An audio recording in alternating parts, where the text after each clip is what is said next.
This strange weapon is called Kusarigama, part sickle, part chain, and this is one of the most unpredictable weapons ever used in Japan.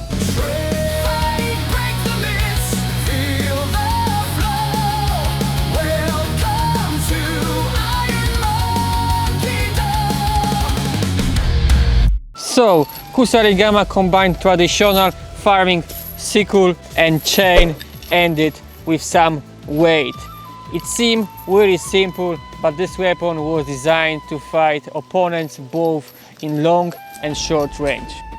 The Kusarigama became popular during the Japanese Muromachi and Edo periods, roughly between 15th and 19th century. Unlike swords and spears, Kusarigama never meant to be a battlefield weapon. Instead, it was mostly used by martial artists, bodyguards, police, and according to popular tradition, sometimes even ninja.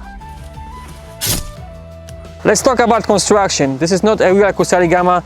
I made it myself just for this video, but the real one, normally the blade is between 20 to 30 centimeters. The handle is about the same.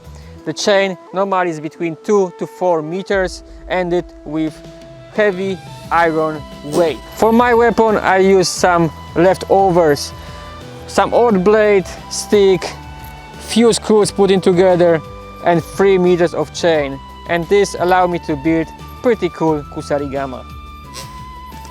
So, how it works? The weight was used to distract, hit, or trap the opponent's weapon or leg.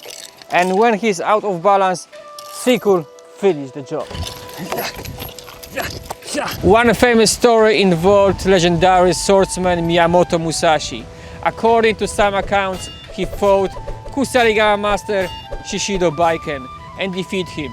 Historians still debate if this duel actually happened, but this became the most popular story connected to this weapon. Despite its reputation, the Kusarigama wasn't common on battlefield. This weapon requires incredible timing and precision.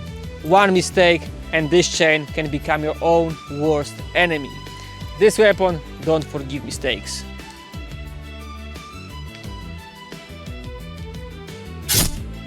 For the sparring, I built the sparring version. The blade is synthetic, it's a plastic, some stick, string, and I stole this ball from my dog. It's a little bit harder than tennis ball, but because of that, this makes this more realistic. Okay, so now it's time to see how this weapon performs against katana. So it's sparring time. But before that, I have to let you know that I am not a Kusarigama master. I'm holding this weapon only for this video. So let's go!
The Kusarigama might not be the most famous Japanese weapon, but definitely it is one of the most unique. The history is interesting, but I want to know how those weapons actually worked. So see you in the next one.